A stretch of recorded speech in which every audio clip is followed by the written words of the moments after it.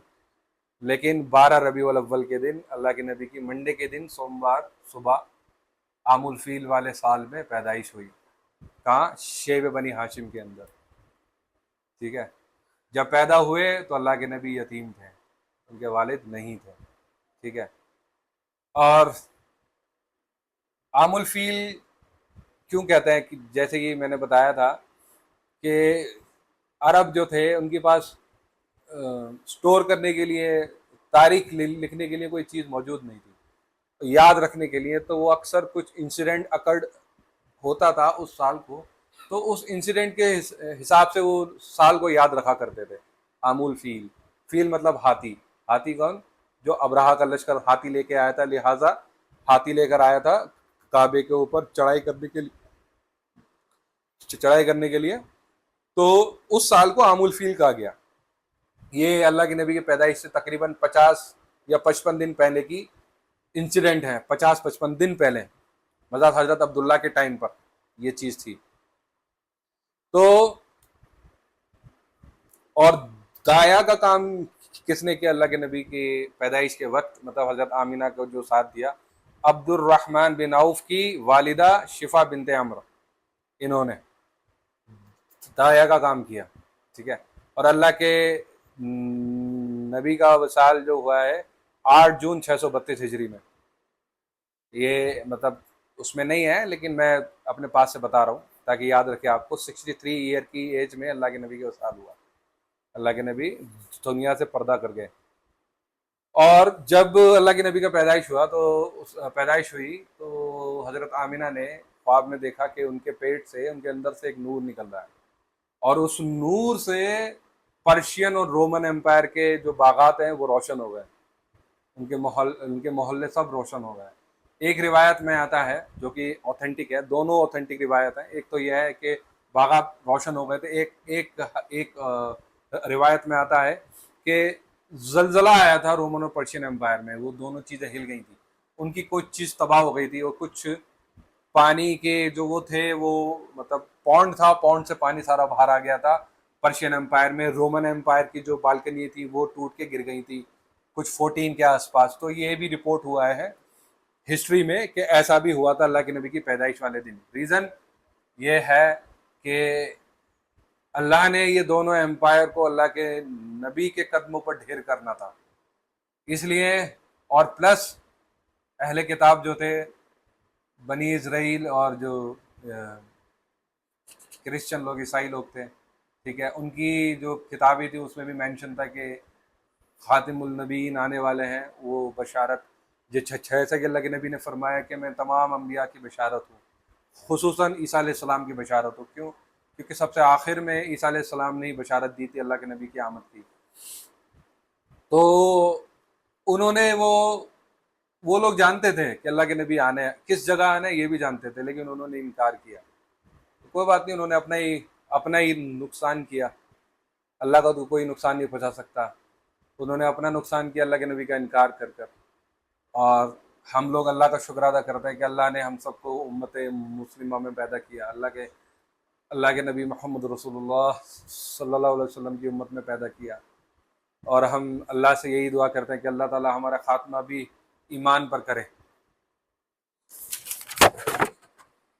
इसके बाद मोहम्मद रसूलुल्लाह सल्लल्लाहु अलैहि वसल्लम जैसे ही जैसे ही अल्लाह के नबी का बर्थ हुई, उसके बाद हज़रत आमिना ने पैगाम पहुंचाया हज़रत अब्दुल मुत्तलिब के यहाँ कि ऐसे ऐसे आपके यहाँ मतलब हमारे यहाँ बेटा हुआ है।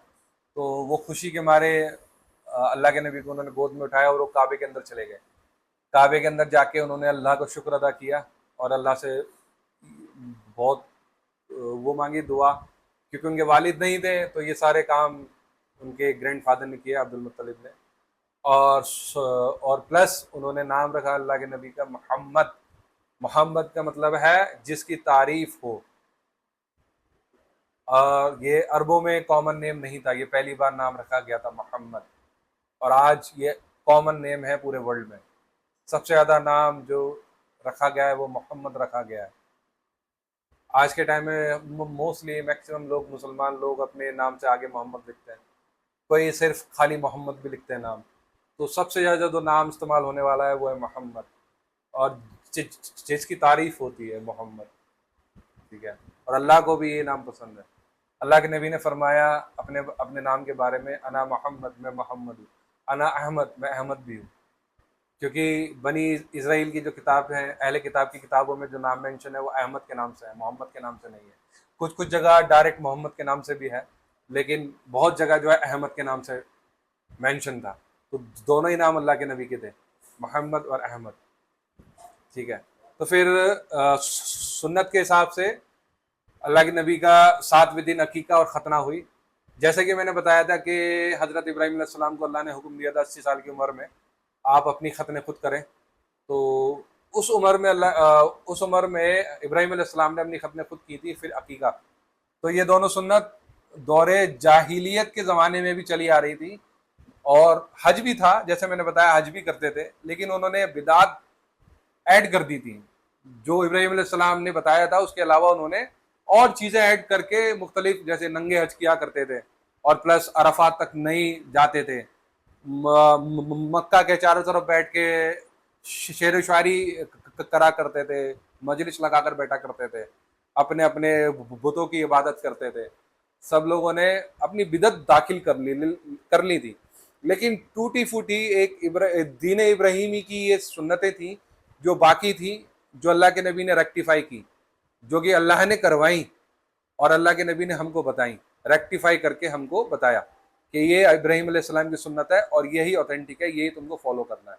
तो वैसे ही 7वें दिन अल्लाह के नबी की खतने हुई और अल्लाह के नबी का अकीका हुआ।